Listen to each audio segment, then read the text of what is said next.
Good evening, everybody. I'd like to start off by calling the March 18th School Board Business Meeting to order. If you would like to, we would stand for the Pledge of Allegiance. Pledge allegiance to the flag of the United States of America and to the republic for which it stands, one nation, under God, indivisible, with liberty and justice for all. Thank you, everybody, and welcome. We're going to start off with the approval of the agenda, but before that, Dr. Lewis, do we have any changes?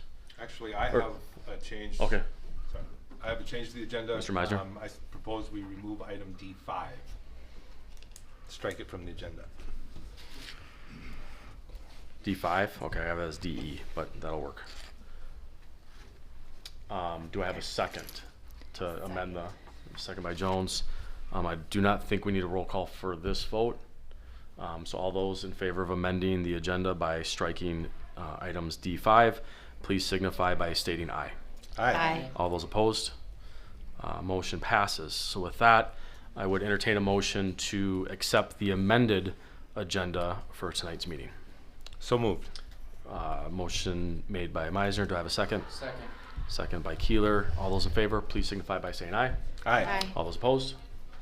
Motion passes.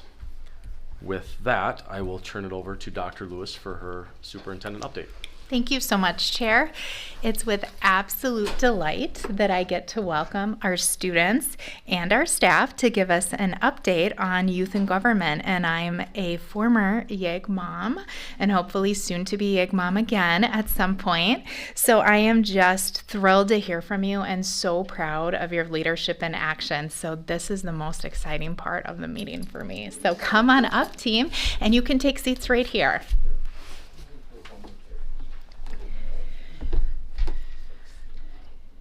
Yep, just pull another chair. Everybody can fit. Thank you. Perfect. Well, hello. Thank you so much for having us. I'm Steve Holt. I'm a Fridley High School teacher, taught at the middle school, and I'm really honored to be part of this incredible group. We've had, I'm not going to lie, you're not supposed to say this, but this may have been my favorite year in many years at Youth and Government. Our student leadership is strong. We're losing some great leaders as seniors, but we have some incredible leaders coming up. And if I can just take a moment, I'd like to and how did I end up here in front of you tonight and all these years doing youth and government? I taught down in Ecuador for 5 years, and I love the diversity. And when I got up near the end, I started a Model UN club there. And I was able to take a group of students up to the South American Model United Nations with kids from Argentina down in Argentina up to Alaska and everywhere in between. And I kind of fell in love with that. I didn't get to do that as a student. And when I interviewed with Fridley in '97, I think the two questions I remember asking was first about diversity. And at the time, it was a very different population. And I was really looking for a very diverse school. And I was a little bit like, I don't know. And Margaret Leifried, I thank her for encouraging me that we're changing and that it's going to be an exciting voyage. And boy, has it been. It's been great. And then I asked about if you have Model UN. And they mentioned something about YIG. And I had never heard that before. I didn't know what that was, despite the fact that it's been in this country for, 70? 77 years. See, I knew they would know. A long time. I did not get to do that as a student. So I somehow managed to take 82 eighth graders my first year. Wow. Out of a class of about 200. And it's been a ride ever since. At that time, it was $275 per student. We had very few students that applied for financial aid. And now we took 90 students this year, 8 through 12, to the YIG conference. And almost all of them require huge amounts of financial aid, and the cost is now $500. So I wanted to thank the school board, really without, and the district, its support for youth and government over the years, and the community has been incredible. With our families, our admin, it's just we're so lucky because this is, as you'll probably hear from them tonight, such an important part of not just some of our leaders here tonight, but for our students, this is for many of them their most important and most favorite part of high school. I do also want to tie it in a little bit to the IB International Mindedness. One of the reasons it's such a joy to take these students is You know, Fridley students, we live in a bit of our own bubble. And for them to go and represent Fridley and represent some diversity, for a statewide program to have kids come down and just, you know, some of them have never, say, talked to a kid in a hijab. They've never spoken with hijabi. And our kids representing their lived experiences is so valuable for the state and vice versa. They get to talk to students where, you know, when I first started teaching Fridley, it was hard to teach on the first day of fishing, and when fishing opened up and hunting. I'm not one of those people, I don't know the terminology. But I knew all of a sudden half my class was gone. I'm like, oh, okay. And now it's such a neat part of that experience to step back and watch our students shine. So thanks again for all the support. I'm going to let the students kind of walk through what the YIG program is. Hello, my name's my name's Jesus, and I am the treasurer of the club. Youth of Government is split into 3 parts. The conference itself, YIG, and Model UN, and Kona, which Yahira can cover later. Just wanted, it's not today's focus, but just wanted to point out a bit about MUN. In spring break, we'll have around 28 students in the Model UN conference. But what is Model UN? Model UN is mock United Nations, and students choose the nation that they want, and they represent it. Yeah, that's basically all I've got. I think that's it. Oh, sorry guys. Common mistake. Yes. All right, so what is the conference? So as Mr. Holt said, we brought 90 Fridley students to the student-led simulation of our Minnesota government. We bring kids from all over from Wisconsin to Minnesota to take part in this conference every year. This year we brought over 1,500 students to this 4-day conference in Minneapolis, where kids go all the way to Minneapolis and to the Capitol to do different activities. For this conference, it's all student-led. Like, we hardly see the adults, I think, ever. You can be like a normal delegate who do more of what some of us call grunt work, or you can work your way up to be an appointed or an elected that run the different program areas from a day-to-day basis. If you choose to do... Oh, hey.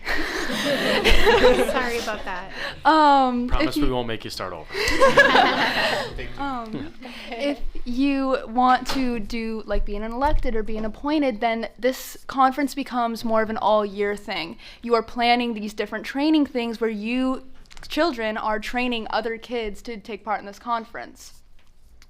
From a day-to-day basis, we are probably in our different program areas for about 9 to 12 hours a day, depending which area you're in, and we're working like a normal government would, passing bills, debating arguments, writing our own bills. There's about a million different things every different student does. Switch to the next one? Oh, I did it again, I'm sorry. Okay, and then each year before we get to conference, we host a launch to train all of our delegates for the actual conference in the year. It's an all-day thing, and this year Fridley hosted our statewide training events. So again, we brought about 1,500 students to Fridley High School, and we trained all of these kids to lead them for the conference. Our leading sessions prepare all the different students for their different program areas, so they teach them how to write a bill, how to debate an argument, how to win an argument, all different speaking aspects, how to speak properly, what's the current legal jargon, and how do you use it properly. It's a lot of work, and we spend a lot of time there. I think launch is, 9 hours? Oh my Wow. gosh. It's an extreme... Like 7 a.m. till like 4 or 5 p.m. Yeah, it's an extremely long day. And before launch, all of our students have to write and submit written work for their program area to make sure that they have an understanding of what we're going to do when we get to the conference, so students are just, going haywire. And luckily this year, all of our Fridley students submitted their work on time, so we were on top of things this year. And just to add for that has never happened in Fridley YIG history where all students have submitted their written work and their bills on time, and that was it's really impressive as like someone who leads that and is in charge of that. Having that happen was really, really nice to have. And I would credit the leaders. They had all these extra trainings where they did extra workshops. Yeah, because well attended. It was fantastic. on top of launch, we do weekly meetings in Fridley delegates ourselves to make sure that we're prepared for everything and know what's going on. So this conference is a lot of work. Yes. Okay, so we'll be talking about some of the program areas in YIG. Oh, I'll get Cece, there you go. Sorry, Thank guys, you. I was gonna project. But so one of the biggest program area in YIG is legislative. There is underclassmen have lower legislative where they're in the hotel the whole time, but they have 2 senates and 2 houses just so it runs quicker. But then the upperclassmen, they get to go to the actual Senate and the actual House of Representatives, and they get to sit in the actual chairs of our Minnesota lawmakers. You see their names on it. It's really, really cool. And you can click the button of yes and no, and it lights up on the screen. Like it is the real deal, and it's for our upperclassmen there. And then I'll get to lobbyists real quick. It's actual lobbyists, like you get trained with actual lobbyists, so you can become an appointed, write your reason to become a lobbyist. We have many lobbyists in Fridley, and I got the opportunity to work with one of the lobbyists from Fridley, so we worked together on my bill to get it passed in the committee. We do the exact form how we pass bills in the Minnesota government, so it's really nice to have that, and we're gonna go on to courts. So I didn't state this earlier, but I'm actually our Fridley delegates court specialist. I've been in the courts for 4 years now. And with all of these, the trials, Court of Appeals, District, and Supreme, they're all held at the Judicial Center or the actual, why am I blanking? Oh, the Capitol itself. We have District Court is held at the hotel this year, but soon it's going to be moved to the actual building once it's finished renovating, so that'll be really cool.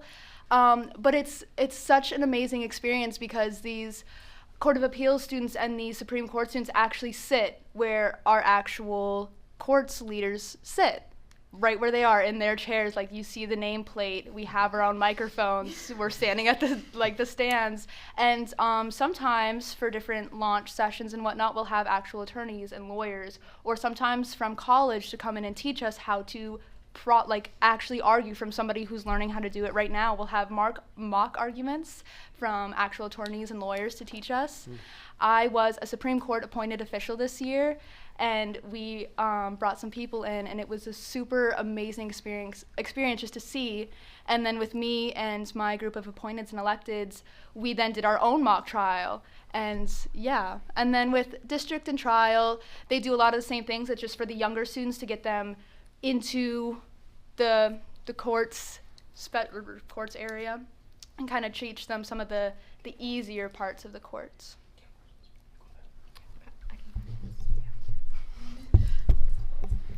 Oh.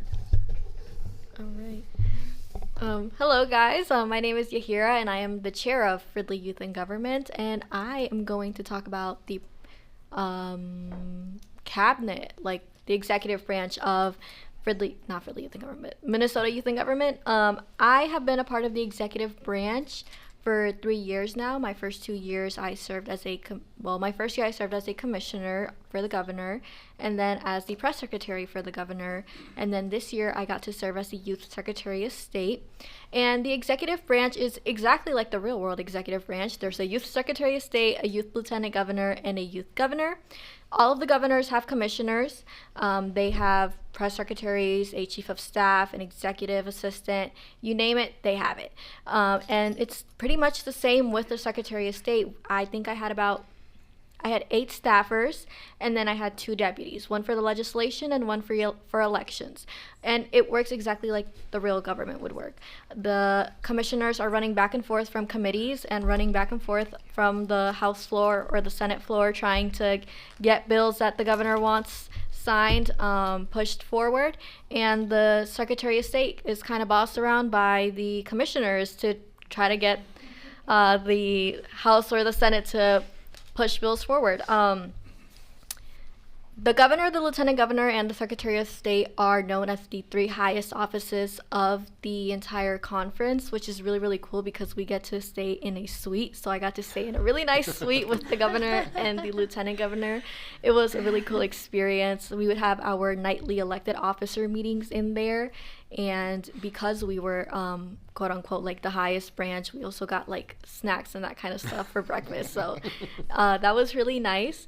But yeah, I mean, like, I said it's pretty much how the real government works, and you really only see commissioners running around back and forth and the governor sitting back and just waiting for the commissioners to come back with a paper for them to sign. So it's pretty much how the real government works.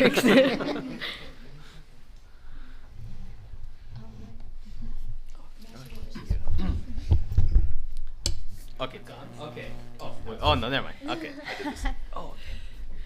National Issues Forum. Where do I start?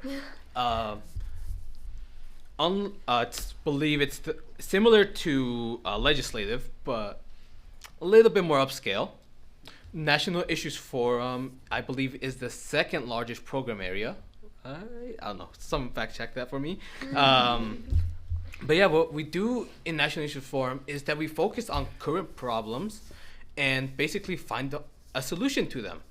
At this year's conference, I was focused on the housing prices and the housing crisis, on how the prices of houses were increasing.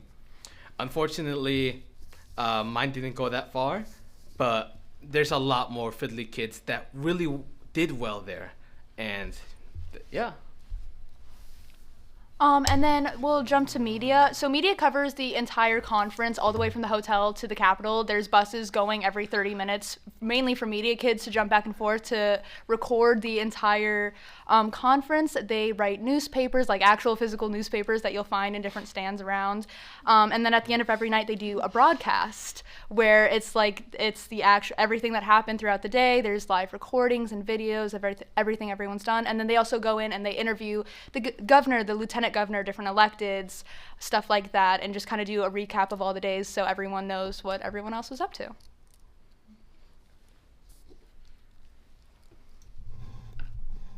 Okay, so the benefits of youth in government.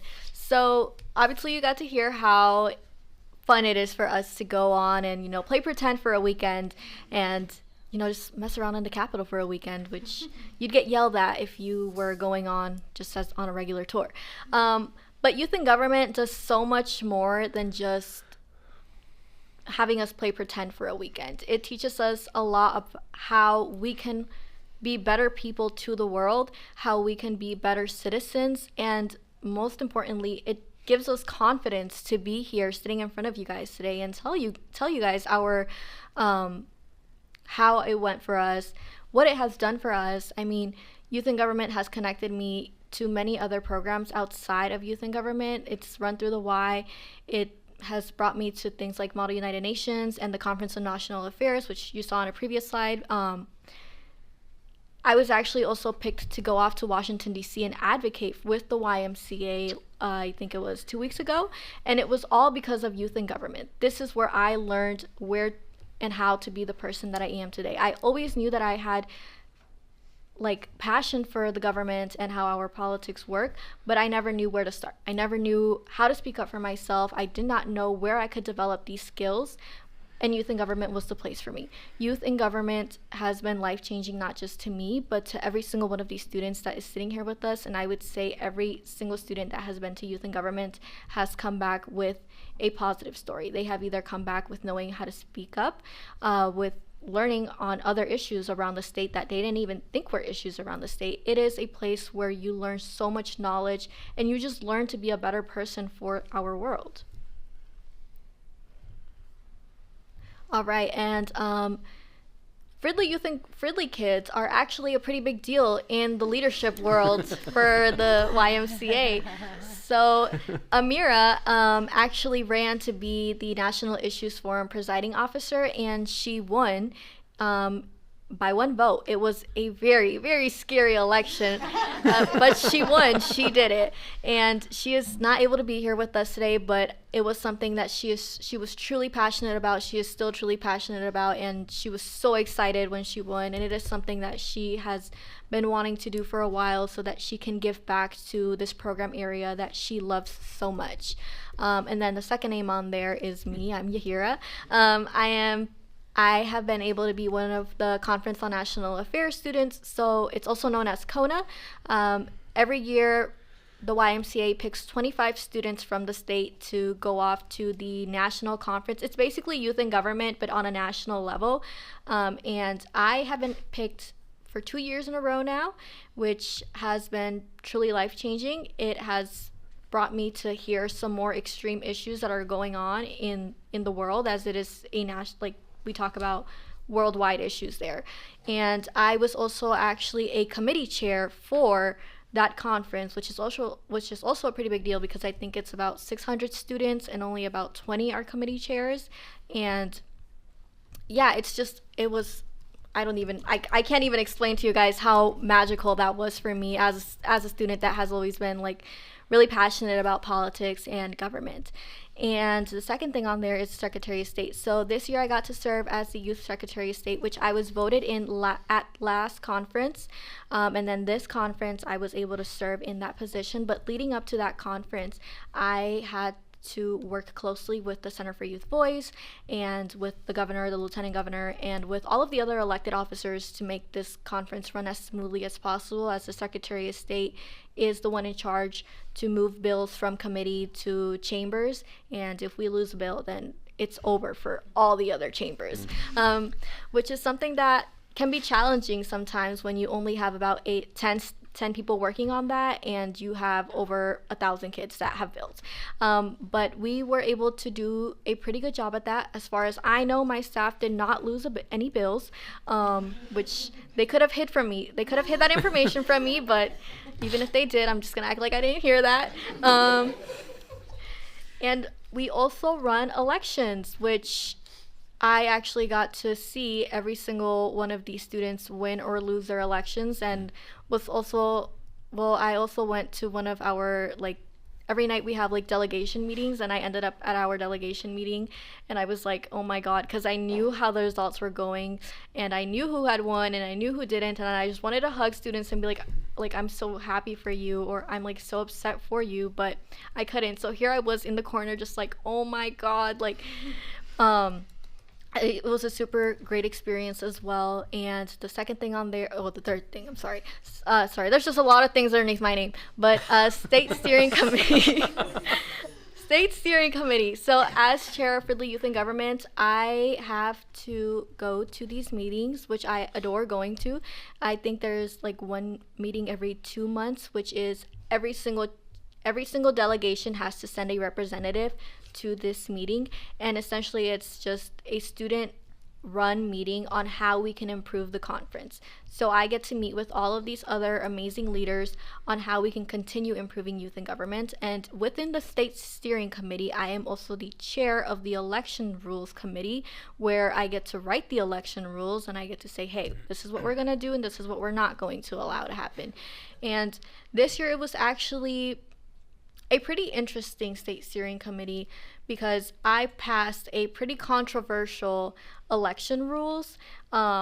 It passed, so if anything goes wrong, that's a next year problem. Sorry to you guys. But it is incredible meeting with all of these other student leaders and getting to work with other students to continue to improve the conference. And then the last thing on there is being a national youth advocate. So as I stated, youth in government is where I have been able to learn to develop my leadership skills, my public speaking skills, my confidence. This is where it all started for me. And the staff at Fridley Youth, not only at Fridley, but at the YMCA, have been super, super supportive, and they have heard my story. They have heard where it all started. They know that youth in government has been life-changing and a really, really big deal for me. And that is why I was chosen to be one of 2 students to go on to Washington, D.C. and speak on the YMCA's priorities, where we got to talk about more funding for programs like Youth in Government, more funding for childcare, ensuring that the YMCA keeps their tax-exempt status, because they are a nonprofit. And it was incredible. I got to speak to staff members of every single representative and Senate office of Minnesota, and I also got some Senate and Senate gallery passes, which was really nice and cool to like just go into the gallery of the Senate. But essentially, this program is like incredible. Like, that's all I could really say.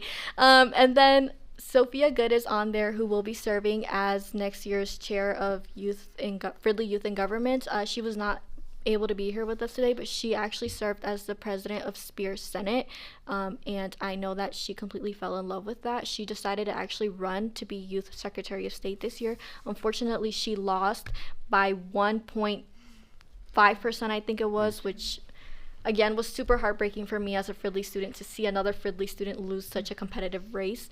But I know that this program has been truly life-changing for her as well.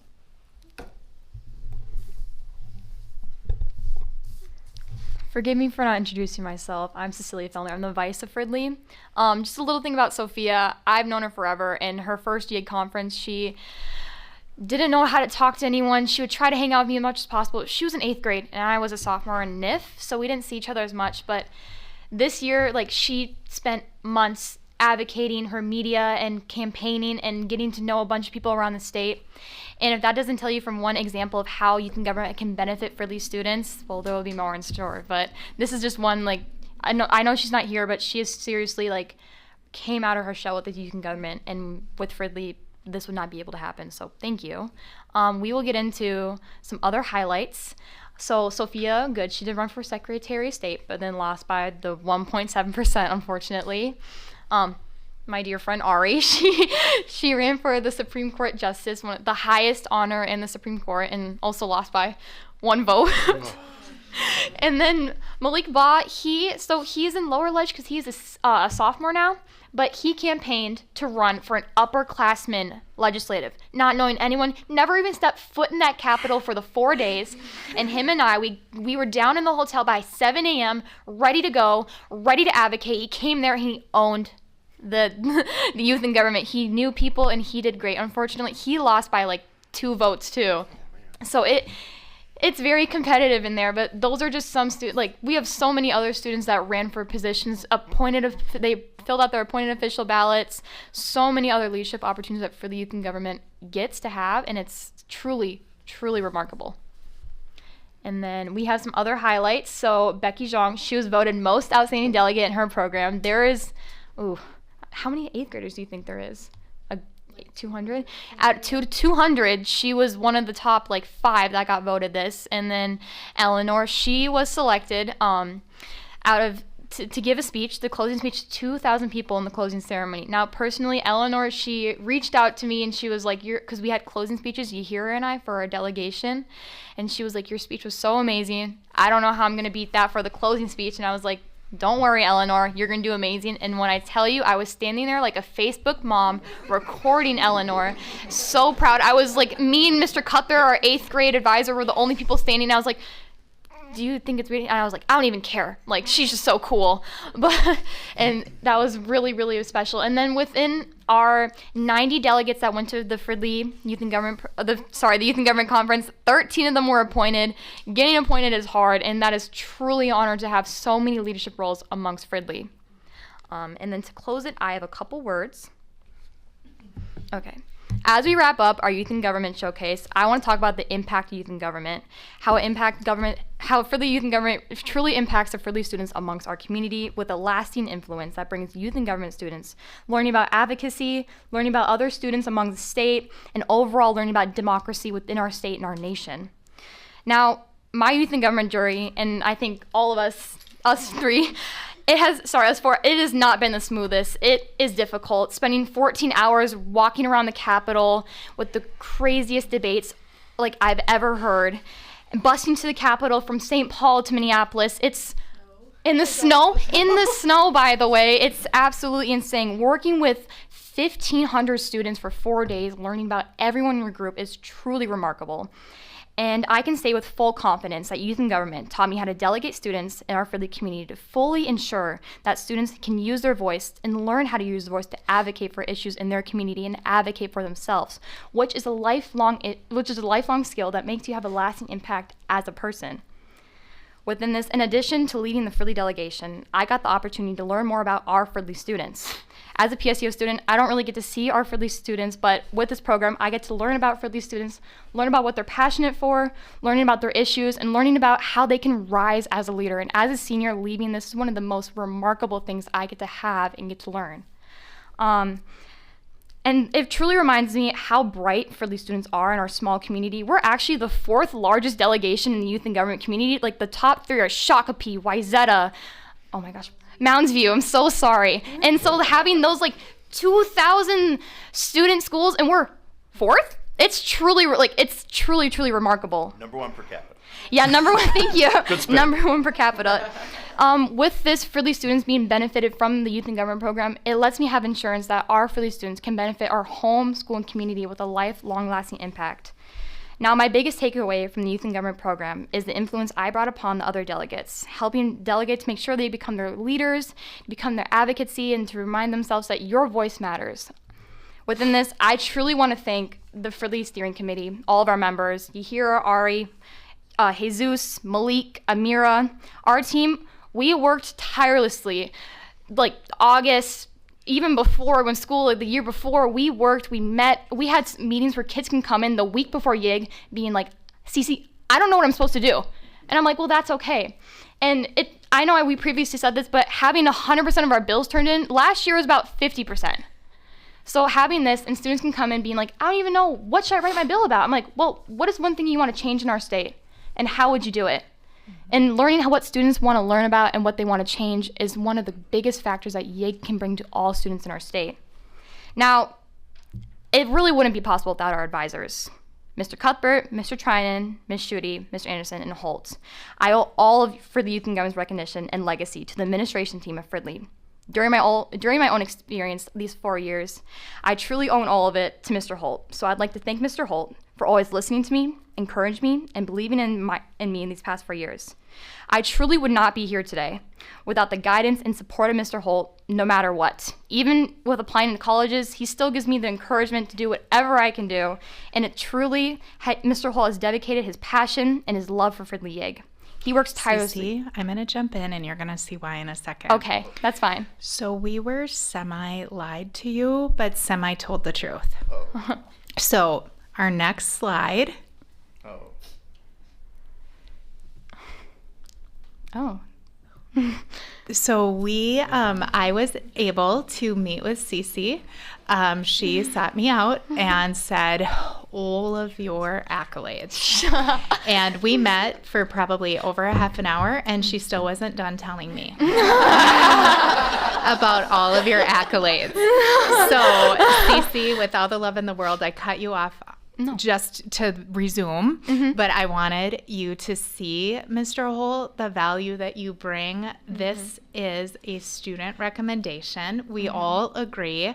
Often the supervisor of the person that's our employee of excellence talks about them, but Cece, as you can see, can speak to how we all feel about you. Oh. So Cece, pardon me for interrupting you, and please resume. We're so proud of you, Mr. Holt. Thank you. Okay. I forgot where I was. Sorry. No. Something about grade or something. Okay. Well, make it sound articulate. I'll try my best. Okay, I would like to thank Mr. Holt for always listening to me, encouraging me, and believing me these past 4 years. Okay. Life loss. With the words of Yahira, our president, in these quotes, I quote, he has always been encouraged to apply others in their positions and was incredibly supportive when I ran for Youth Secretary of State. Youth and Government has become a second home to me and for many other students. That home has always started with Mr. Holt. I am forever grateful for Mr. Holt's efforts and advisor as a mentor. Mr. Holt has always given students encouragement no matter the circumstances. With his efforts, I am forever honored to award Mr. Holt the Fridley Public Schools Foundation, the Employee of Excellence Award.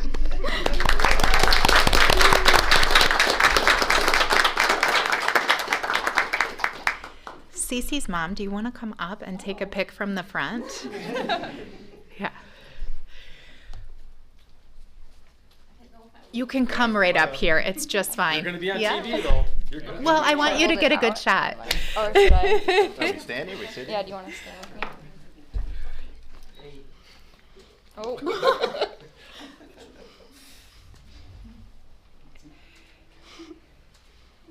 Thank you. So kind. Oh, okay. So nice of you. We're gonna get a group picture. Okay. Yeah, can we get a group photo? Yeah, so cute.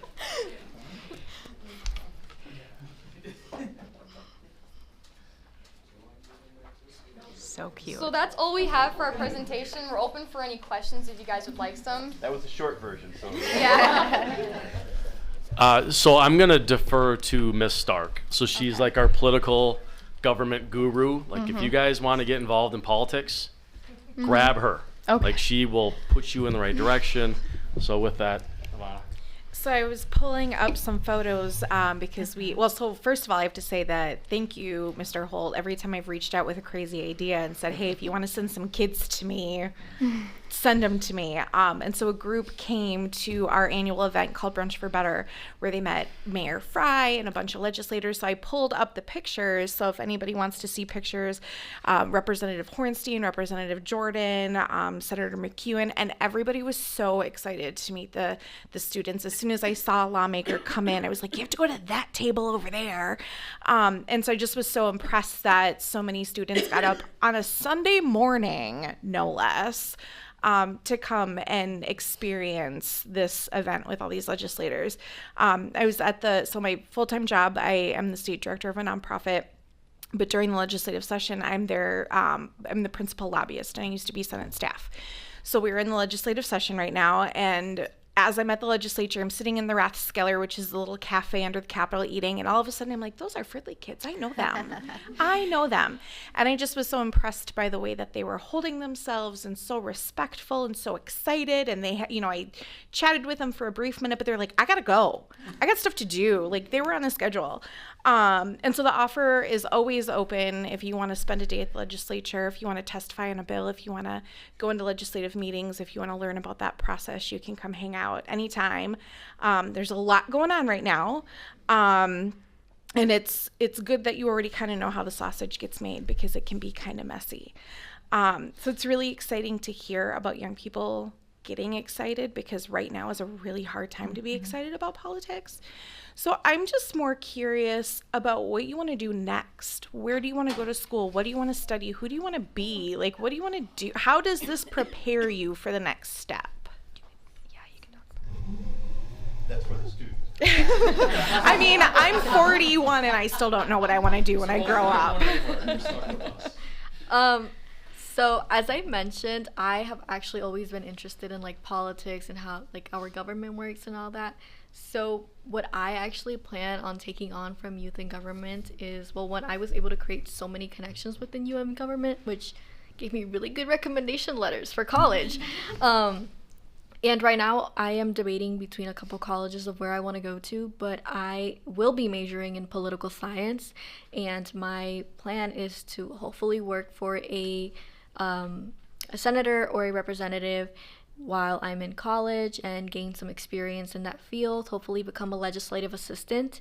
And I do hope to one day become a lawyer, to be more specific, an immigration lawyer, open my own law firm, and maybe, who knows, one day run for office. I would really like to be a U.S. senator. That's like my dream, like my all-star dream, to become a U.S. senator, especially after I saw what their offices look like. I was like, oh, that's so nice. But yeah, like with Fridley, with one, not just Fridley Youth in Government having all of that support, but Youth in Government itself, like I always knew I wanted politics, but I did not know what field, what I wanted to actually do. But Youth in Government showed me, hey, so there's more than just actually being a representative and a senator. There's staff people that work underneath these representatives and these senators, and you can do that, get paid really well, and live a really good life. So I'm like, hey, that is what I want to do, because I don't know if I want to go right away and be on TV or be shown as a controversial person, but I can be behind the scenes for like my first 10 years after college, and then maybe after that I plan to run for office. Oh yeah. Does that work? It's gonna be hard to beat eHero with her college plans, I'm not gonna lie. But with this, I do plan to major in sport administration with the inner workings and businesses of sport leagues and professional teams. And with the leadership and the lessons I've learned from youth in government, I will 1000% carry in that and carry the characteristics that I've gained with with this program, and just learn how to like overall delegate like sports teams and making sure that advocacy is within the sports teams and just make sports just a better place for all people. The only thing more political than politics is sports. Yeah, I totally agree, actually. And then, do you want to? Anybody else? Yeah, I was gonna say, I'm Sorry, you and I are both seniors, so that's We kind of have it. yeah. I'm a PSEO student at Bethel University, and I actually got into the nursing major program. So I'm planning to be a nursing student, but because of my advocacy in youth and government, I'm going into the more political field of healthcare. Once you get your nursing degree, you can actually go into the political side of things and become a nurse on different cases and give your actual opinion, nurse's opinion on different cases, and spread political views and whatnot on that. And so yeah, that's hopefully my end goal right now. We'll see if that changes, but.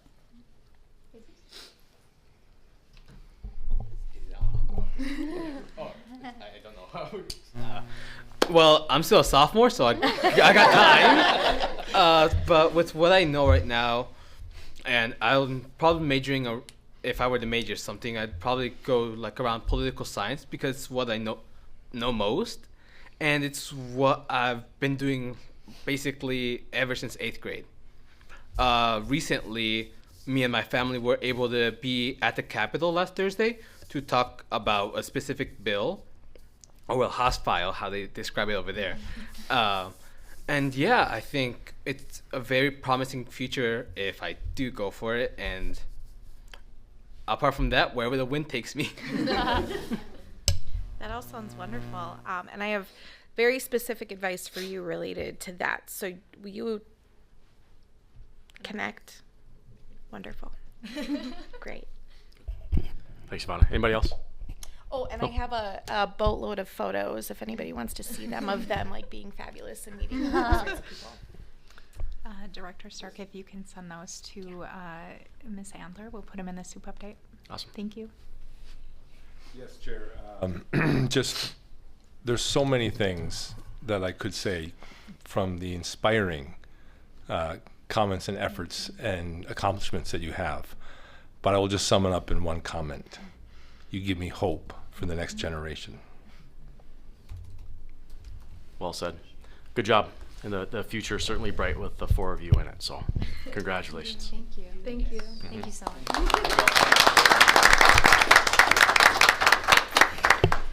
Thank you all. Thank you. Thank you so much. I'm I'm excited to apologize welcome. you have to Oh, sorry. follow that up. Well, I think we have 2 people that can.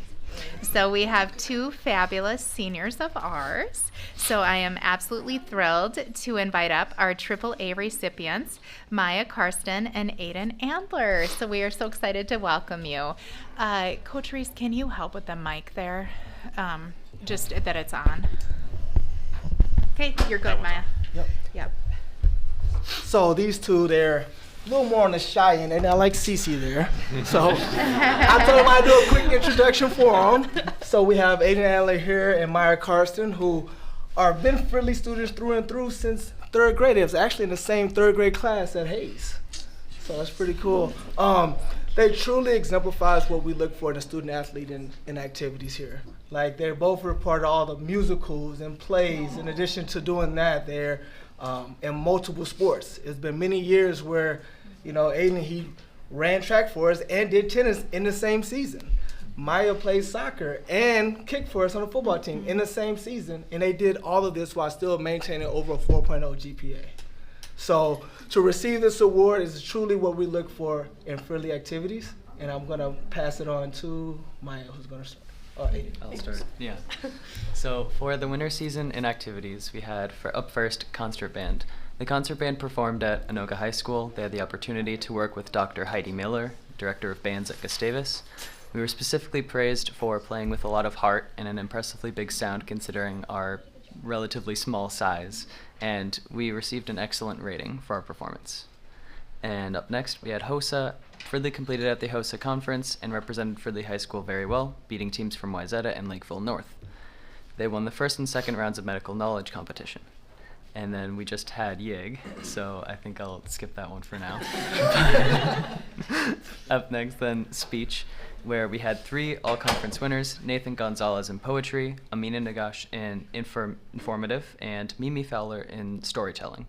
We had many 2nd and 3rd place who received all-conference honorable mentions, including Nazruddin Hussein in discussion, Cale Holst in serious prose, Wang Xiang in storytelling, Jaina Katham in discussion, Hibo Yusuf in informative, Amira Hussein in poetry, Vivian Neely in storytelling, and Natalie Larson and Krishan Caldwell in duo. Then for Student Council attended a leadership conference last month. Ava Wilson was voted in as a Student Council Eastern Division officer for next school year. And the Tri-Metro Leadership Conference, 9 Fridley students attended the Winter Tri-Metro Leadership Conference at Richfield High School on Friday, January 24th.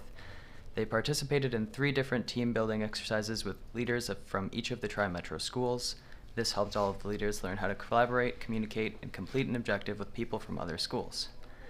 Lastly, we have the one act. The Sparrow advanced to the section final at Stillwater High School. And for the last thing in activities, we have the AAA award winners. So I'll just speak a little bit about myself and then Maya. So I came to Fridley in 3rd grade, and ever since it has been an amazing experience. It has taught me so much. And I first started doing activities in 7th grade. I started with cross country, and then I eventually found tech work in the high school auditorium helping out with shows, and it was a lot of fun. And then once I got into sophomore year, I decided that I wanted to take on a little bit harder classes, and so I decided to do PSEO when I became a junior, and that's what I'm currently still doing, but I still try to stay involved with my activities and athletics here at the high school, and I think I've done a pretty good job of doing that. Maya? I'm Maya, if you forgot my name. I have been in Fridley since kindergarten. I went to Hayes, started in Hayes through and through. I've been in activities ever since I could probably touch a ball or shoot a ball. I play basketball, softball, played soccer, and then kicked for the football team. I was actually here in the fall for the superintendent update. And I've been in band since 5th grade, and I participate in the band, the jazz band. I play in the pit orchestra for the shows. Marching band season is right around, so that's fun. And then in all types of academics, I obviously am a student before an athlete. And it's just been really fun. Fridley's been a good place to get involved in all sorts of athletics and activities. So to recap the winter season in athletics, to start with dance, dance had both JV and varsity jazz and kick teams this year, which is almost double the participants compared to last year, so that's a big update. Boys basketball did pretty good this year. They won their first round of sections as a 5 seed against a 4 seed, so they were the upset. Also in one of the last games of the season, senior Trenton Woodall Jones broke the record for the most 3-pointers made in a game with 9 at home, which was pretty exciting. Girls basketball also had a pretty good season. We had a new coach this year with Coach Kennedy Johnson, and it was a pleasure to have her, a young, energetic, very energetic person, but she was good to rope in a bunch of new kids. We had 3 teams this year, which we haven't had 3 teams in a while. And senior Aubrey Cochran Starr hit her 1,000th point, and senior Brandy Washington was also a Miss Basketball nomination. And we also won our first round of sections as a 6 seed against a 3 seed who we had lost pretty badly to during the season. So that was good to have a little comeback. Fridley Wrestling had 5 state participants this year, multiple all-conference and honorable mention athletes. Senior Brian Weston also won his 70th match this year, which is extremely impressive because he's only wrestled for 3 seasons. And then Coach Eric Anderson was also the Section 5 AA Coach of the Year. And then lastly, swim and dive had multiple state participants this year. Ugo finished 24th in the state for diving. The 200-yard freestyle relay also took 24th in state, and Quinn Henriksen took 21st at state for the 100-yard butterfly. And that is winter sports. Awesome. Thank you for that update. It's really cool to hear it from your lens. The AAA, like it's cool, right? Like we know that, but I think you guys are like the epitome of Fridley. Like you can play multiple sports, and then at halftime go play at the halftime band, right? So the fact that we have those opportunities here, I think you guys really highlight that. he really took advantage of it. I was joking with both of them. I don't know who Justin's going to get to do these reports when you guys leave. But yeah, so congratulations, great job. Finished the year strong. I know we have some proud parents, or at least a proud parent. Lori, do you want to have anything to say? No, I'm always proud of him. Any other board members, comments, questions? Impressive. Yep. Well done, you two. Well done. Congratulations. both of you. So proud of you both. Next up, I'm so excited to welcome Renee Arbogast to talk to us about what's cooking in our kitchens. Welcome, Renee.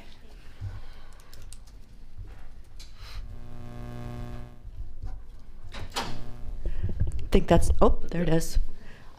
Thank you so much, School Board and Superintendent Lewis, for letting me come today to just kind of talk a little bit about what's going on in our kitchens, what's going on in nutritional services, and how we support what is happening with our students. Let's see if I can get this right. Nope, wrong way. Nope. Sorry, Renee. That's okay. Do you need to do it for me? You'll be able to click in just a moment. Okay. Yeah. Yep. There you go. Okay. Okay, so what I wanted to kind of highlight was some of the things that we're doing in nutritional services. I first want to mention that every photo that you are going to see in this presentation is representative of what we serve our students, as well as you will see some of our students enjoying our meals.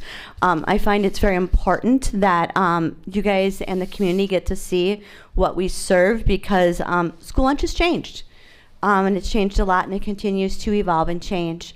Currently, I have 22 dedicated school nutritional professionals. Those are my cooks, those are my servers, those are my cook managers who day in and day out are committed to giving our students the best quality meals that we can within our restrictions. And every single one of them is very passionate about what we do. We all want to make sure that our students are receiving good, nutritious meals so that they are able to learn in the classrooms.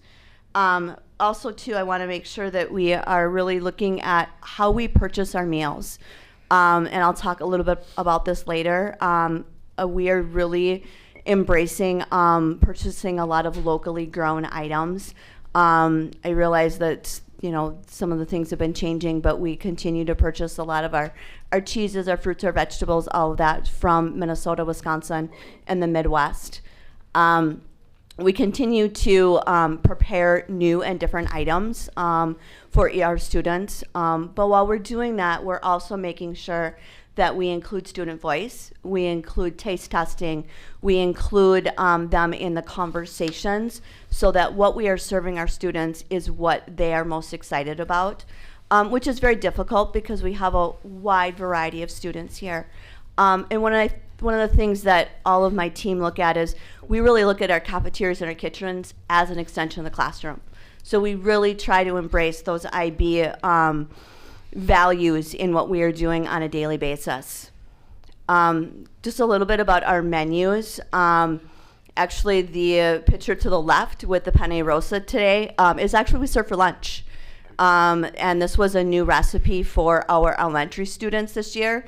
And it's been so successful that it's going to roll out to our middle school and high school next year, where we're making the homemade sauce. We're making everything from scratch as much as we can in there, and our students are loving it. As well as we have increased the number of roasted vegetables that we are doing. We've gone beyond potatoes and carrots. We're now doing zucchini, we're doing jicama, we're doing Brussels sprouts, we're doing a lot of broccoli, a lot of those types of things, just to promote those healthy nutrients to help our kids be able to focus while they are in the classrooms. We all know that this is an important time of the year, and that is our role in helping support our students here at Fridley.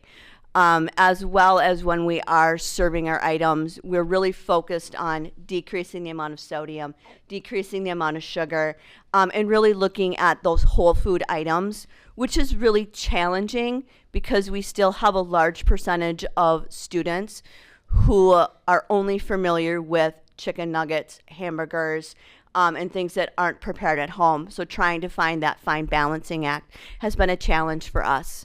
And then the item that you see on the right-hand side is actually the sweet potato cobbler that we made as part of Black History Month.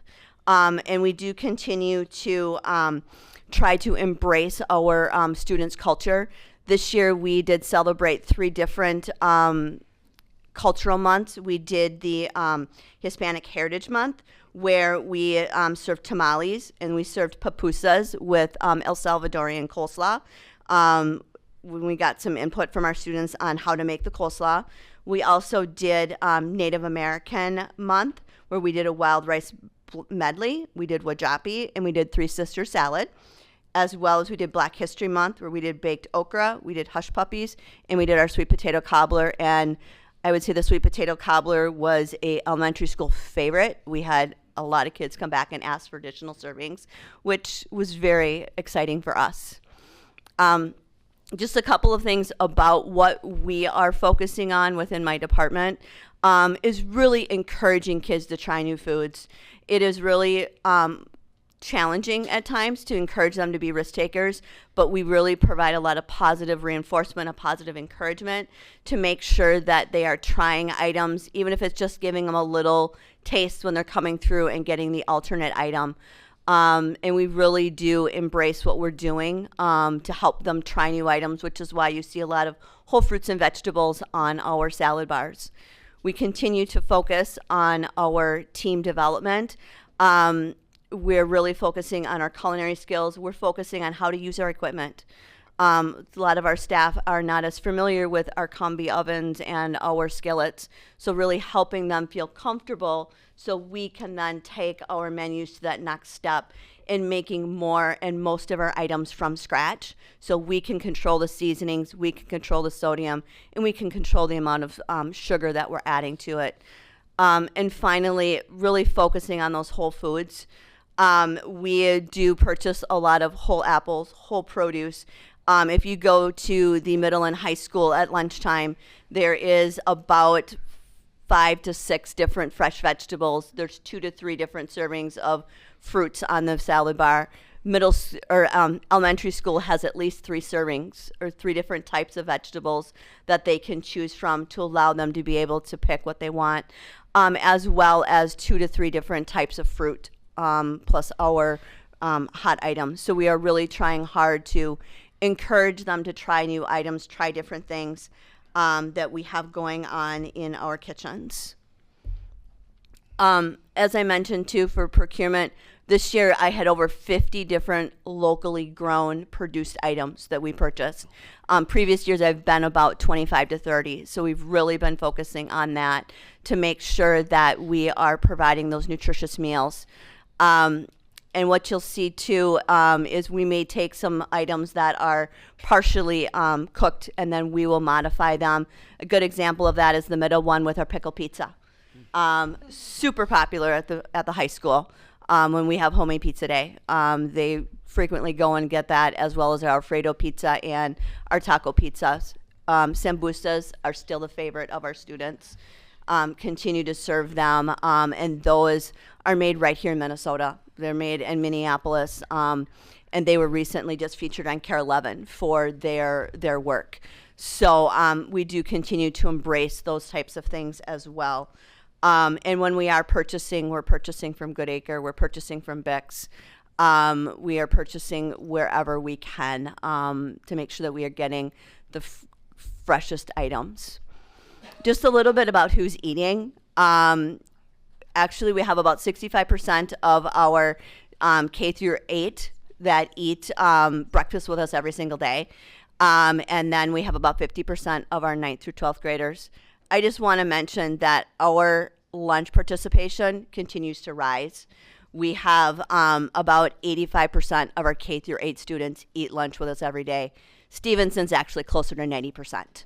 That they're coming through and having lunch. High schoolers were at about 70%, which is very typical for a high school student, but we are definitely a little bit above the state of Minnesota average.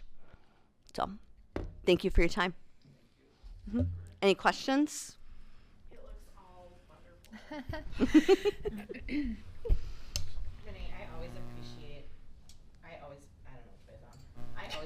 Oh, how you're on. you care so well for our community and that you have just our students and our families and their needs at the very front of what you are doing in the work and how that is so important in the classroom for our kids to be able to learn. So I am so thankful for your contribution to their success and the way that you're leading your team. Thank you. Thank you. I was at the middle school for a field trip, but before that they fed them all, and there were a lot of clean plates. Yep. So that's usually a good sign, right? It is, yep. Yep. Thank you for your work. Yeah. Anybody else? Thank- All right. Thanks, Renee. Thank you. Thanks, Renee. Much Have a great night. appreciated. All right, next up, I'm so honored to introduce Dr. Amy Cochran, principal of Fridley Middle School, as well as Mr. Matt Engelhardt. And before you get started, I have to share that I have an absolute proud superintendent moment of how far you have gone in leading the work around centering teaching and learning at Fridley Middle School. I also want to let the board know that Dr. Cochran, as well as Matt and others, will be presenting at the Minnesota Association of School Administrators on Thursday. This is a highly competitive process for a proposal to get through. So they will be showcased about different than achievement season, but next year we'll put in for achievement season, but on our summer programming. So I just continue to be so proud of the transformative work that you've done around just all of things student achievement. I do want to end by sharing a quote that I saw yesterday, and I couldn't stop but thinking about the two of you. And it says, test scores don't change climate and culture. Climate and culture changes test scores. So with that, I'm just thrilled to have you tonight.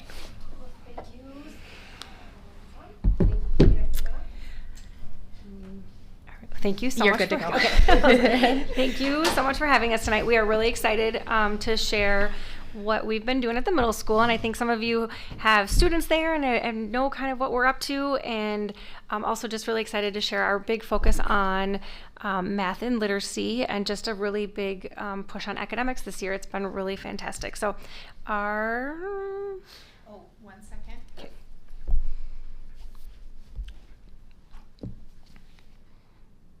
Lori leaves for 30 seconds. It's job security. Okay. Is that clickable in the format I have it in? No. Hold on 1 second. I think you can click now. Perfect. Okay. So tonight we're just going to share with you, why did we decide to do this? What we're calling achievement season. What is it? Kind of the phase that we're in right now with it. A big piece of it is really about building a culture of confidence in students, and then just kind of some of our key takeaways. So first and foremost, just to center us kind of in our data, and this is not a surprise to anyone, but this is just where we are currently at. These are our MCA scores in both math, reading, and science over the last 4 years. So really coming out of the pandemic, you can see from 2021 to today, our scores have been pretty flat. So in last spring, we had about 22% of our students were achieving proficiency in math, 35% achieving proficiency in reading, and then in science, our 8th graders and our 5th graders take the science MCA test, and so about 21% of our students were proficient in science. And so knowing that this has been our data, there's again been not a lot of change over the course of the years, even pre-pandemic, this is pretty much what you would see. And so we want to take away the excuses of this was because of COVID and really just frame it in the sense that this is where we're currently at and that we need to have a focus on academics and really know that we need to think about teaching and learning differently as we've entered into achievement season. So this year we set out with a lofty goal and have really had a very, very intentional focus on our math and reading scores this year. We have a goal to improve by 10% in the number of students that are scoring proficient in our math MCAs. And then in reading, same thing, a 10% growth in the students scoring proficient. So that means that we're hoping to move students that are either in the below or partially meeting up to proficiency. And that would bring us from 22% up to 32% in math, and from 35 up to 45 in reading.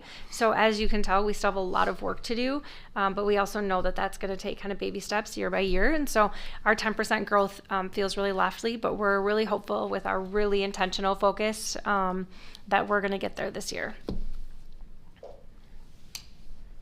All right, so why achievement season? Dr. Cochran just named it. Our data, right? Everything is rooted in data. And the reason that we're doing this is because we have seen the same results for multiple years. We talked a lot about how to break out of that, and we have to try something new. Achievement season has been this revelation in our building. It has been something that has started in the summer, and we'll talk about that at MASA later this week. But it's really gone from the summer throughout this entire school year. The focus on academic achievement throughout the entire building has just stepped up another notch because we know our kids need that, right? The data that we show, that doesn't reflect our kids, and we talk about that a lot. The data is a very quick snapshot, but we know what our kids can accomplish. And so, the 4 bullet points on here are really all rooted in data. So yes, we are really trying to build that strong foundation. Dr. Cochran will talk specifically about some different plans that we are using, but it is really building that strong foundation within our kids for math and literacy. We are also developing useful skills for the future, giving kids the strategies that can be applied in different subject areas. Okay, this is math and literacy, but this is happening across our entire building. Students are implementing these plans in PE, in health, in college and career, in science. They are doing it in all of their classes. And so we really want to make sure that it is a building-wide focus where we are teaching students strategies that they can use in different subject areas. We are also looking to support our students in the understanding of using language effectively, again, in all subjects. Yes, again, we look at the snapshot of our data, our MCA data, but realistically, these skills that our kids are learning benefit them across the building. The second they walk in, no matter what classroom they walk into, they utilize the skills that they are really learning and these strategic plans that they are utilizing in all of their in all of their classes. And then finally, equipping students with the skills to ensure lifelong learning and success. One of the questions is, are we doing this to go towards a test? And the answer is no. We are preparing our students for life. Because everything that we do, right, there is generally a test, whether it is your permit test, whether it is the ACT, whether it's a job test, whatever it may be, the skills that our kids are learning now are transferable across life. So Dr. Cochran also talked about the intentionality and the structure behind what this is. We are currently in week 7 of our 9-week plan that is focused on academic growth. The plan is very scripted and it is very specific for math and reading, but it is really working on the transferable skills that are applicable no matter where students go in the building. It is tied, again, to MCA state standards. And one of the coolest things is, I talked about data earlier, but we progress monitor throughout this entire thing. Our teachers, our students, we are looking at data every single day to make sure that we are seeing growth in our students. And if we're not seeing growth, areas that we can really target to make sure that our students are continuing that learning. It comes in 3 different phases. We are currently in phase 3. We just kicked it off this week. And the phases really build upon one another. So to start, there is a focus on participation because this is new. This is new for our teachers. This is new for our students. This is new for our building and our district, right? And so we really are trying to kind of rope our kids into this idea that this is going to benefit you, right? And the participation really was weeks 1 through 3. 4 through 6 was goal achievement. All of our students wrote individual goals, really centered around completion of different things, completion of the strategic reading plan, completion of different things. And in phase 3, which is what we're in now, we are focusing on mastery, all right? We are looking to see mastery of skills that our students have built across the first 6 weeks of this achievement season. And students are, again, making their own individual goals for what that looks like. This does end in MCA state testing in reading, math, and science. But again, this is not just working directly towards a test. This is building skills that benefit our kids for their lifetime. All right, so essentially you're probably thinking, what does that look like in the classroom on an everyday basis? Like what does that look like every day in the classroom, or like what are students learning? And so we're talking about the transferable skills that students are learning, specifically around reading. They're using something called a strategic reading plan, and really it's all about what do good readers do every single time they pick up a text. And so it helps students learn, again, whether I'm reading a text in science, social studies, health class, again, I pick up the newspaper, a magazine at home, no matter what I'm reading, we know that reading is a lifelong skill that really is gonna benefit our students throughout college and into life. And so this is a skill that they can take with them no matter where they are. Essentially, as a student approaches a text, the first thing that they're going to do is, again, using these different skills that they've learned, is previewing the text to be able to identify the genre. Right now, our students are rock stars at this. They can pick up a text right now. They can tell you if it's poetry, informational, or fiction. And then based on that, when they're reading, there's specific thinking work, we call it, that they're looking for as they're reading. And it's the way that they're annotating their text when they're reading. And there's some anchor charts up there so you can kind of see what that looks like. They're hanging in the classrooms for students to have reminders. At this point, they can pretty much do it without looking, no matter what they're reading. So for example, if a student identifies that it is a informational text, when they're reading, the things that they're looking for is like, what is the topic of this? What is it teaching me? And then what is the author's point of view? Anytime we read anything that's informational, the author that's writing it is always going to have a specific stance on what they're trying to write. If a student's reading poetry, they're really looking for what's the literal meaning of it and what's the deeper meaning of it. So as they are writing or as they are reading, these are the things that we want them to think of. So it's a lot more focused way for students as they're reading, instead of just saying highlight, right? Like if you have ever read a text and you start highlighting everything, you're like, well, why am I highlighting this? This is really intentional for students to think about. These are the things we want you to think about. By the time they're done reading and they've been able to identify each one of these areas of their thinking work, students then are able to typically pull the main idea. And so the idea is that if you're doing the thinking work correctly, the main idea of whatever it is that you're reading should really stand out at you. And when you can find the main idea of whatever it is that you're reading, it helps with your comprehension. So again, the first part of this plan is really about how we develop good readers. The second the second part of it is where we come in with our test taking strategies. And so if students are taking a multiple choice, like if they're going to do multiple choice questions, which is what we've been practicing right now, we know that that's what our MCA test is going to be. So we're really wanting to mirror the work that they're practicing right now after what the questions are going to be. And so again, this is where those test taking strategies come in. Again, whether it's the ACT test, whether it's an MCA test, whether it's my permit test, how can I really utilize this strategy to help me be able to work through the answers using what I just read or what I've comprehended. And so it's, again, the strategy is that students cover the answer choices, that they're not trying to use the multiple choice questions, but they really want to cover them up first. A lot of times we get stuck in like, what is the question actually asking me? We know that sometimes when there's questions on exams or whatever it is, sometimes they can be lengthy, confusing. So it's really helping students like narrow down, what does it actually want to know? And then what is my plan to answer this using the work that I've annotated, using my main idea? What am I going to use to tackle this?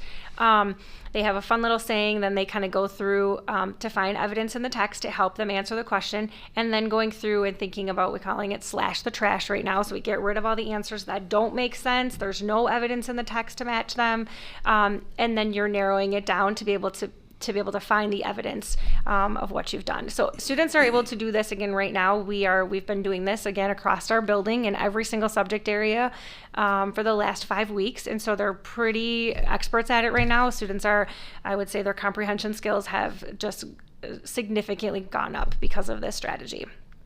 Very similar in math.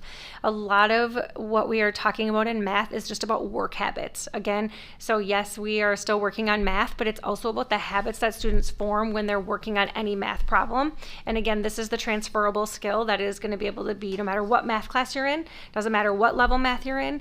If our work habits are solid and strong, it's going to be something that will be transferable for students. And so again, thinking about the different areas first, asking students to read and interpret the question. Again, if you've looked at a math problem lately, it can be really lengthy, they can be really confusing, and if they're word problems, even like times 10, right? Because it's like, what in the world does this problem really want me to solve if it's a word problem? So it's asking students to be able to kind of slow down, pick out what is the question actually asking me, and then what is my plan to solve it.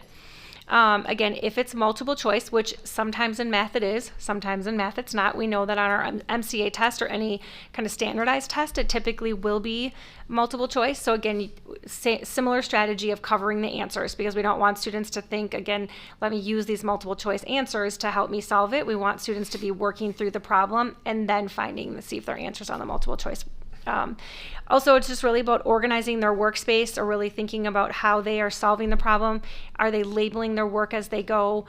Because again, oftentimes that is where students will get caught up, and they're not labeling, they're not thinking about how they're organizing their space, their paper as they're writing, taking notes with math. So a lot of the math that we are really focusing on right now is, again, the work habits within whatever math class students are in. So we mentioned that this was like a 3-phase plan. So students have been really, really solid in learning both of those, the strategic reading plan and the mathematician's plan, in all of their classes and all of the grades. As we've entered phase 3 now, we've been taking daily data with students, entering it into daily data trackers. We're having daily data conversations with teachers. How are our students growing? Where are the misconceptions? What do we need to help students with? Where are those gaps? We've just started phase 3 this week, so a little bit of a change in their schedule. So from 8 to 9, 10, in the morning, we've altered our bell schedule a little bit. Every student in our building is working on literacy, and every single teacher has become a literacy teacher. And so they've all had training on what the strategic reading plan is, how do we help students and coach students around where they're struggling. We might notice, okay, everyone is really struggling with this part of understanding this text, and so as the teacher, how am I going to coach around that? And so for the next 3 weeks, everybody will continue to be literacy teachers from 8 to 9, 10, while students are working on this. In math, students are placed in strategic groups, but they are doing that through their math class. So they've been placed in a little bit smaller group that's really focused on maybe Mr. Engelhardt needs help with this particular area in math, and then I need help with something else. So we're really being able to kind of divide up in order to close those content gaps, but that's happening during their math class. And again, this is happening just in the 3 weeks leading up to our MCA test, so that we can really focus on like closing those gaps. And then also a piece of our phase 3 is that we are going to have some dress rehearsal days. So never before have we practiced the MCA test before we've taken it. And one piece of that, and Mr. Engelhardt's going to talk next about building that culture of confidence, is test anxiety, and just that students are really nervous about it. Like when you are taking a standardized test, a lot of kids have test anxiety. And so how do we, by the time they take the real MCA test, how can we have really helped eliminate that? Like how can we make it the most comfortable? They know what room they're going to test in. They know who the proctor is going to be. They know exactly what to expect. They know how to use all the tools on the MCA exam, so that by the time they walk in, they're like, we got this. So actually this week, Thursday, is dress rehearsal for reading. So we're going to practice taking a practice reading test on a web-based app. It's not the exact MCA site, but we are using another web-based app called Lumos Learning that is going to, again, simulate the MCAs. And it also will give students a really good idea of where their score is at. So leaving out a dress rehearsal, students should kind of have an idea of where they are at as far as growth goes. All right. As Dr. Cochran mentioned, one of the biggest things that we're trying to do is give our students just practice of what this is going to look like, right? A lot of our students have gone through the MCA tests, but a lot of students, when they get to the test on that day, it's really scary, right? Things are different. Things feel different in the building. It just feels a little heavier, right? Like I have so much on my shoulders today. And so one of the things that we want our students to come away with from these 9 weeks is really feeling confident about what they're doing. We want them to feel like, okay, it's MCA test day today, but I got this. I've been here before. I've done this, okay? Like, this is not scary to me anymore because, like Dr. Cochran said, we are doing dress rehearsal days. We are using computer-based programs and paper that students are getting questions that mirror what they see on the MCA. So when they get that piece of paper, they get that computer in front of them, it's not scary, it's not new. They have done this work. And our goal is to build that confidence in each and every student to make sure that when that day arrives, that they're ready. Part of that is to make sure our kids are seeing data all the time, right? Seeing their improvement, seeing what is happening. But part of that also is understanding that it's 9 weeks long. And 9 weeks to us might not seem that long, but 9 weeks to students who are very used to instant gratification, 9 weeks seems like 7 years, all right? And so they feel it, right? They're like, oh, it's a really long time. But for our students, what we want to make sure that we are showing them is how proud we are of each and every one of them. So what we are doing every single week is, I talked about the 3 different phases. Phase 1, we are doing incentives for our students, right? To say, I am so proud of how you have done. And what we are doing is our students get these, it's a small example up there, but it's like an incentive tracker, an incentive sheet. Students we set a goal every single week for what we want our students to accomplish. Currently, right now, students created their own individual goals because we want to make sure that, again, this is also individualized, right? Our students, we want to see them push themselves and feel that sense of accomplishment and confidence. And so students go through, and as they are meeting their goals in the classrooms, all of our teachers got these really cool little tiger paw stamps, and so they go through. And every time they see a student accomplishing their goal, they give them a little stamp on their sheet. Seems really simple, but our kids are so excited to show that off. We have done different incentives up to this point. Phase 3, we're really excited about it. We're taking a little page out of the high school's book, and we're doing something called Fun Lunch. Our students have really worked and shared their perspective of, like, they want experiences, right? They want to go and do something fun. And so we have been able to plan something across our building that during lunchtimes, we're going to offer them a couple different choices. A game room, an art room, open gym time. And we have worked really, really hard to make sure that our students, we hear what they want too, right? This is what we want them to be incentivized to grow during phase 3. And so our kids are really excited. This week we are upping, and for the next 3 weeks, kind of upping what we are expecting out of our students, because as we said earlier, phase 3 is really about mastery. The other part of it is, I just have to put the plug in. We have had amazing donors so far as we approach this achievement season. We have had amazing donors who have donated to things like Bingo Night, which was our kickoff event for this. We've been able to provide a lot of amazing incentives for our students. On Fridays, we do a golden ticket award. So if students win, or if students get 10 stamps throughout the week, they get entered into a drawing. We've been able to get donations that have got kids gift cards to Starbucks and McDonald's and different stores around Fridley as well. And it's just been super great. So in this setting, I just want to say some of you have been vital to that as well. So I just want to say thank you, not only to the group here, but also to our overall Fridley community. The other thing too, with this culture of confidence, again, what I started with is this idea of tracking our data. All right, tracking our data is how our students see that growth and how they feel that sense of confidence as they approach our MCAs. This is an example of what is happening in a couple of our 6th grade classrooms.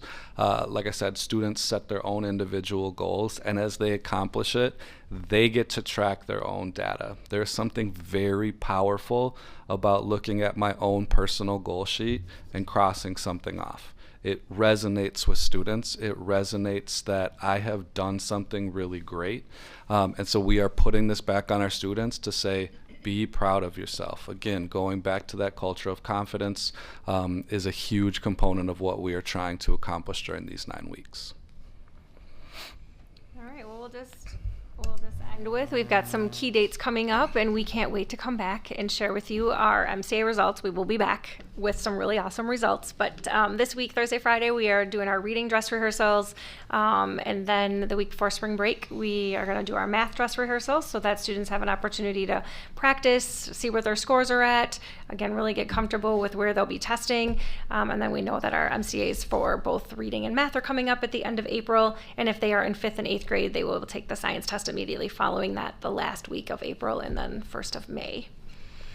And then we just have a QR code here that has lots of information. So if you want to read more about it, it has a folder full of all sorts of everything and all things achievement season. Okay, Chair, I'm just going to take a moment here. Can you two see yourselves? Like, were you talking like this last year?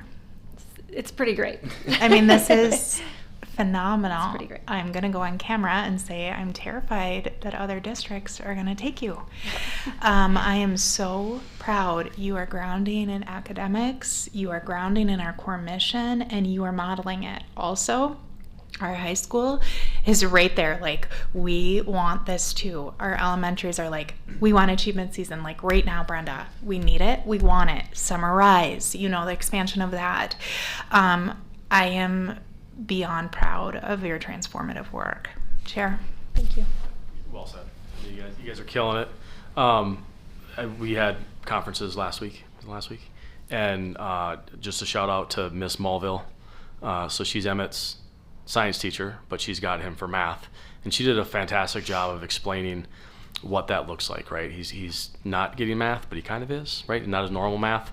But you can really tell about the leadership in a building when your teachers and staff can duplicate what you're saying, and not just duplicate it because you're a parrot, but duplicate it because they mean it. Mm-hmm. And like Miss Mulville, she meant it. She understood it. We had a great, open, frank conversation about what his small group will look like. So she's buying into that, and I'm pretty sure that's pretty consistent throughout the mm-hmm. school. So you guys are doing a fantastic job. I do have just a couple questions. Yeah. When will you guys have the data back from the tests? I know we get them in the mail and all that stuff, but when will you guys be back to report? I'm going to take this, and then I'm going to put it to you. We have it, but it's not public. I mean, we don't have it currently. Sure. We get it pretty quickly, but it's not, it's embargoed. And so like our licenses depend on that. So Amy, or Dr. Cochran, I'm going to let you then share when it will be available for our board to actually see. And the board does not have the ability to see that data before it's unembargoed. Sure. Go ahead. Yeah, we can share individual scores with students when they're embargoed. As long as students know that they're not official, we can't aggregate the data. So we won't be able to say we've made a 10% growth in our data or more until they're official, which won't be until the fall. Okay. But students can have their individual scores, which is just as important because students right now, this week actually, you will see them go up soon in the hallways, made little tiger paws. We had students look at their scores from last year, really have an understanding of what their scores mean. They each set individual goals on what they want their scores to be. We're gonna put those on paws around the building so students can see their goals hanging up on the walls. So really important for students to be able to see their scores so they can have their individual ones. But the whole thing, we won't know our whole overall growth until the fall. We'll wait, but I'm sure it'll be great. Any other questions or comments? Yes, Chair. Yep, address. You guys kind of brought me on a roller coaster with this presentation because you started with a chart that none of us like, right? That has been the bane of education's existence for a long time. It's a stress-inducing, discouraging chart, and we've been working on it for years. And I'm like, man, we've been working on this stuff for years. Administration, staff, board. And trying new things that were being data-driven, which I really appreciate, and you acknowledged this is not, we've been trying. We've got good people working hard. So I'm delighted to hear about this new effort. We got to keep trying. Last year and the year before, we probably tried new things too. My memory's not good enough to remember, but somebody was saying, they're going, well, we didn't do it in 2021, so we're doing something now in 20, right? We keep trying. I really respect that and appreciate it. And so I started off on the low end of the roller coaster, and then I came up as I heard about and this is all students participating, is that correct? Mm-hmm. Yep. Right? Building. Because the summer ride, the other one was not all students, right? So It's open to all. right, not all attended. right. It was Mm-hmm. choice, right? Yeah. And then I hope we get the results that you want. We all hope that. And then I'm going to be really curious to understand if 9 weeks of focused effort through some new lens that you have and some new execution works. That's huge. I mean, we can do a lot of 9 weeks, right? And I know that this is kind of targeted a little bit to the MCAs. And I know that we don't want to teach to the test, and I don't advocate for that. But I also know, as an engineer and a business guy, that you can't fix what you can't measure. Mm-hmm. So the tests play a role, love them or hate them. And presumably those tests are designed to measure things that we think are generally important across the state. So this kind of effort, I'm really going to be curious about the experiment that you guys are doing, and I'm very encouraged, like the chair said, that it seems to be working, or that you seem to be on the right path. And then I'm going to have one last little nitpick point, and this is because I've had this conversation with many of my past employees and my colleagues for 40 years. I don't think you want a 10% improvement, because that would be 2.5%. You want a 10 percentage point improvement, 10 percentage points. And so this goes on in business world all the time, and I believe we want a 10 percentage point improvement, and I hope you get it. Thank you so much. I will just say, I just want to shout out our teachers. I really do. This is a lot for them, right? I am a science teacher, and now I'm a math teacher too. I am a Chinese teacher, but Ms. Nordine has taught math for us in summer school. She's a rock star in math. She's helping with the math small group. So, I mean, this is not a small undertaking for teachers to be able to really help and support in content areas that they might not be specialists in, but they have knowledge in. And we really tried to say, this is every single person in our building is helping, and this is a full-fledged effort, right? And again, we are all reading teachers. It doesn't matter what your content area is. We all teach reading. You read in every single subject. We read in our life, right? So everybody can teach reading, and we can help train you to do that. We can help give you the skills to do that. So I just want a huge shout out to our teachers. They've been just true rock stars. Our paraeducators, again, schedules have been changed. They're assisting in classrooms that they haven't been in. And our students are also just so resilient. I know kids are okay, what are we doing today? Here we go. But our students are so resilient, and they are ready, and they are rocking it. And we're seeing on our daily data trackers, we're seeing that growth go up. So we're really excited. I actually meant to say one of the high points on the roller coaster was some people would look at this data and say, this is an all hands on deck problem, Mm-hmm. right? Low reading scores, low math scores. And you just demonstrated all hands on deck. Okay, we're taking 70 minutes in the morning, and we're all going to, because reading is fundamental. I meant to acknowledge that, and I think that's how you solve the problem. You get all hands on deck. I would just add one more thing. I think one of the things that we are so excited about is what. Can you flip your mic? I think it's on. It's supposed to be on. Okay. Can you just use Dr. Cochran? Yes. Thank you. I think one of the things that you touched on that we have talked a lot about is it's 9 weeks, right?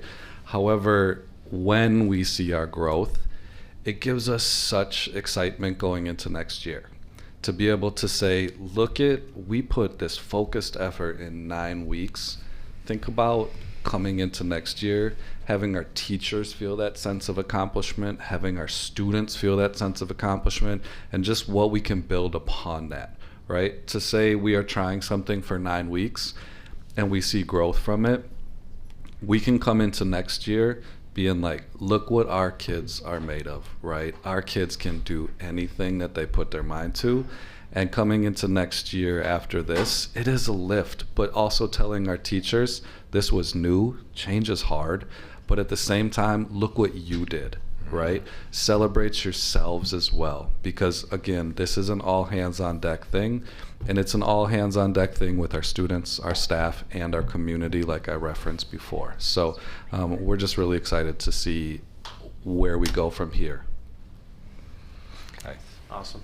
I'm just going to do a tech check, David. I'm getting notification that we're not live streaming, so if you can look into that, that would be great. Excellent job, team. Okay. Thank you all. Thank you so much. Boards. Can't wait to hear. Thank you. Sorry, Director Meisner. Chair, ready for me to go to the next slide? Yeah. Okay. Board, very similar to what we did with referendum. You're going to hear the same legislative advocacy update every meeting because it's important that we get this message out in multiple formats. So I just want to say firstly, last week's was exceptional. Monday and Tuesday, full days.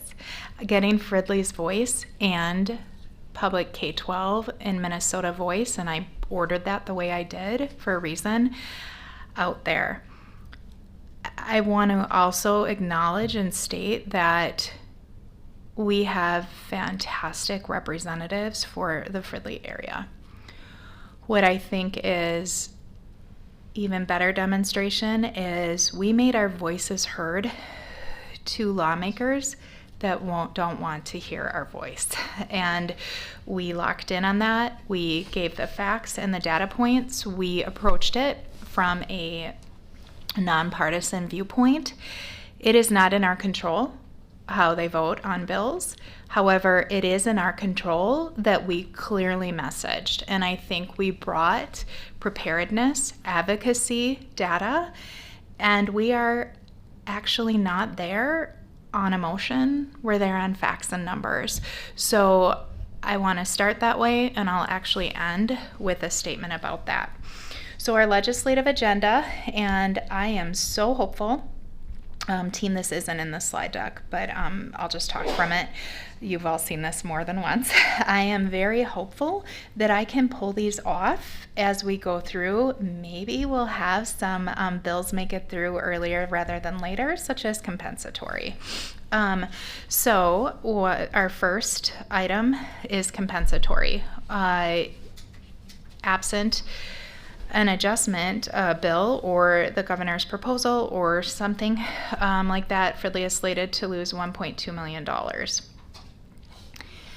Some districts are choosing to make budget cuts in anticipation of losing that. I refuse to make budget cuts on that.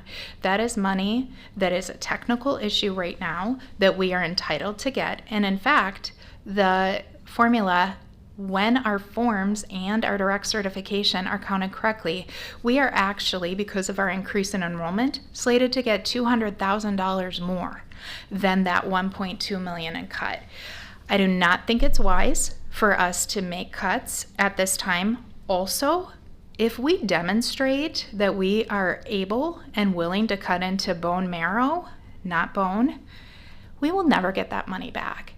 So I stand before you to say the budget that will come forward to you in May will not include cuts to compensatory at this time. However, if something happens and it's firm that we are losing that, which that will not be without a fight, then I will recommend potentially some adjustments, but I'm not budging on that. Secondly, equalization. We have talked this again and again and again. Fridley Public Schools taxpayers run 3 times around the track for the same amount of money when Minneapolis runs 1 time around the track. Those of us that attended the SAF Advocacy Day last week, it was awful to see the comps on that. And we're going to put that in the update, the superintendent update. We're just having a problem with the format because we don't have an electronic version. However, it is absolutely unacceptable to see where Fridley sits. Let's not even talk about Metro. because we know where we sit, Metro, we are one of the biggest losers in the entire state. And that's unacceptable. Something has to be done about that. Tomorrow, Chair Carnop and I are testifying to the Ed Finance Committee. We're testifying differently than was testified on by Fridley Public Schools last week on equalization. However, the bill we're testifying on also carries an equalization factor. What we are testifying on tomorrow simply keeps up with inflation. $200 more a student. We're not asking for astronomical things here. We are asking to be funded at a level that creates and sustains fairness in our district and throughout the state of Minnesota. QComp, I happened to say to Governor Walz last week, I said, probably not the most professional, but I said, dude, give me my comp ed back. I mean, my Q comp back. I did mention compensatory too. I said, dude, give me my Q comp back. So he's like, I said, I'm over 700K. So enough said about Q comp, right? Literacy aid, we believe in the mandate around literacy. We believe in that. Our Fridley students are not reading at grade level. They aren't, right? You heard about that tonight, the efforts that we're working. Just fund the mandate. So we're asking for that to be fully funded. Also, there's an introduction that there's not a lot of details on around poverty indexing that could benefit Fridley Public Schools. However, we saw for compensatory education, we're one of the poorest districts in the state, and it did not benefit us. So I am very concerned about poverty indexing, and there's no runs out of MDE yet on that. Unemployment. We believe in our non-year-round employees that are eligible, para-educators, student nutrition services. If we had bus drivers employed through us, bus drivers, we believe in them getting unemployment. That sustains a healthy workforce for us.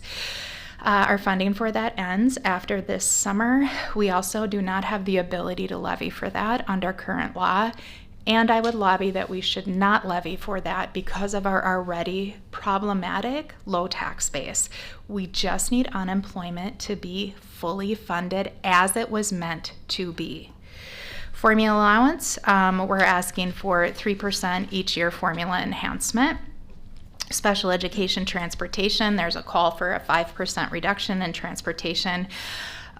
Special education transportation reimbursement for our district that's $66,000 and rising.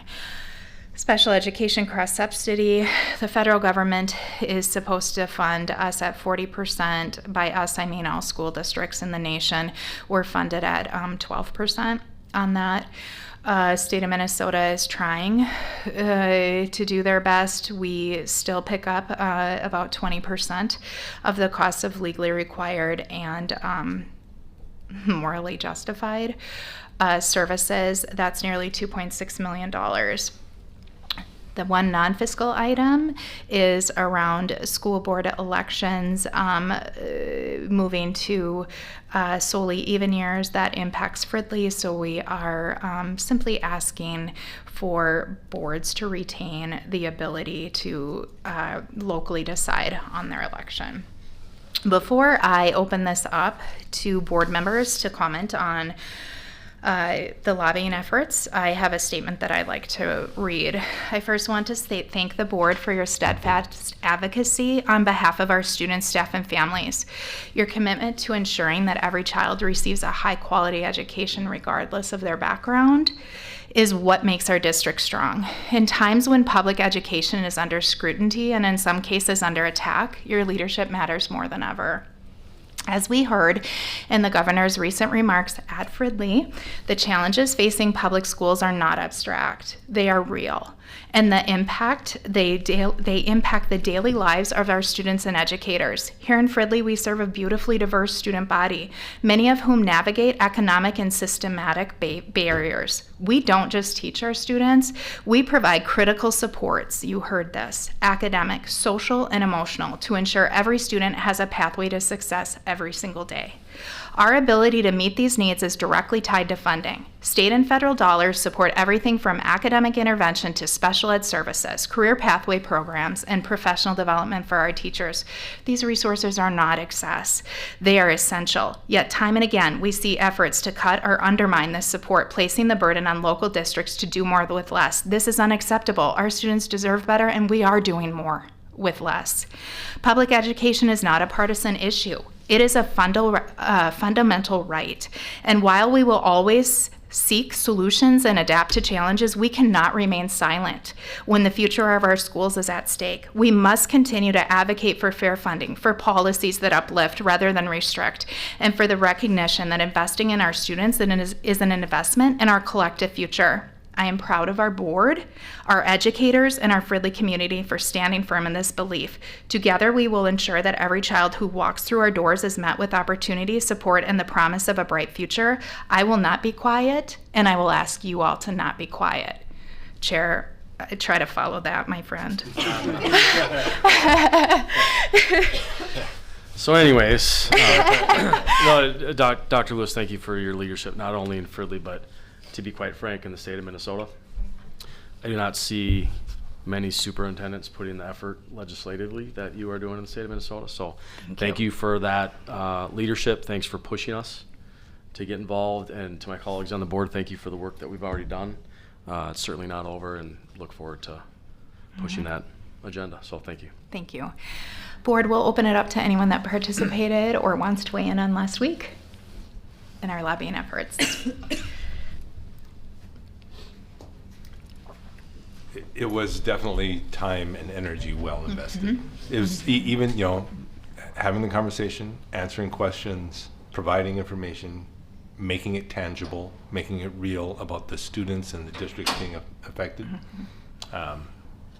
My appreciation to the administration, the staff here for arranging it and helping us all do that. Thank you.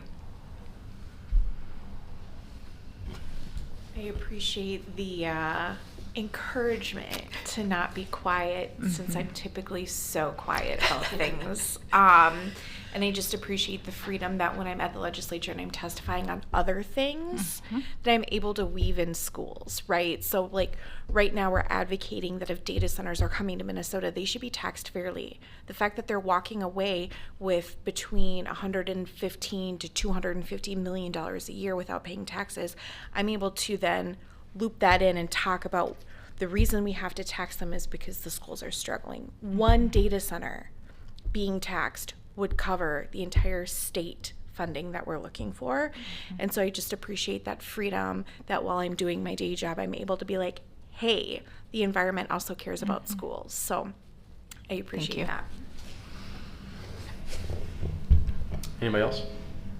I would just like to express gratitude to our representatives and our local representatives, but also the other representatives that we were able to meet with throughout the state, that they were willing to share their time with us, and in multiple different ways. We met with several of them multiple times, so we really do appreciate that. Awesome. All right. Moving on. Last slide of the soup update. This is 2 hours, so thank you for that. This is the first agenda item, but we'll pick up speed here, team. I would like to ask board members to give any updates that they have on various committees and boards that they serve on. Great. I have 916. So in our March meeting this month, we just start with their important calendar dates. There were many 916 representatives that were at the lobbying days additionally, but very relevant to our board is that they are doing board tours. If anybody wants to come with me on any of the board tours, I will be at each of them, at each of their facilities, and we have Fridley students that Fridley is our home district at each of the sites that are left to tour. So if anybody wants to come with me, I would love to bring you with me and get to go see these spaces. The one that is very close to us is North Heights Academy, or excuse me, Metro Heights Academy. Oh, I'm so sorry. Metro Heights Academy, and their tour is on April 16th at 8 a.m. It is just off of University across from the city campus. So if anybody wants to come with me, let me know, and that would be fantastic. We received in our superintendent update from 916 a presentation on least restrictive environment, and for our special ed students, how they are working to make sure that their system is aligned and supporting students returning back to their home districts when their goals are met and when that is the most appropriate setting for them. So they shared with us what that system is looking like and how they are collecting data, tracking data, flagging when students are potentially at that point, and then what that looks like in alignment through the systems and the connection between the 916 district and their home districts, and making sure that that's standardized throughout all of the districts. I heard that in our district we meet each year around each of our students in our special ed department, and that there's a point to evaluate each of their goals and skills and make sure that they're still in the most appropriate fit, and that transitions don't need to happen yet, or transitions do need to happen, and that can be planned and prepared, and that we have the right fit for each of our students to be getting the education that they deserve and are required to have. We also talked through, or our finance director also presented their budget assumptions to us, and I just wanted to share those with you really quick. So from 916, as they're preparing their budget, they had 6 assumptions that they proposed to the board and that the board approved. The first one was that the salaries and benefits would be budgeted to reflect the negotiated contracts that were already done, and that the budget would then be set for any open contracts based on the board's parameters that they set. The second assumption was on prior level of revenues and expenditures will be maintained in their certain funds to achieve fund balance targets that the board sets, and that the actual and projected variances will impact the determination on final operating budgets and membership rates and tuition rates once those assumptions are all laid out here. The third was that the district will budget a preliminary membership fee of $25 per adjusted pupil unit, and that will be finalized as the budgets are final, but that they will continue to maintain their target fund balance. They are not able to levy in the same way that we are, as they don't have property in their district, and so their fund balance management looks a little different than ours does.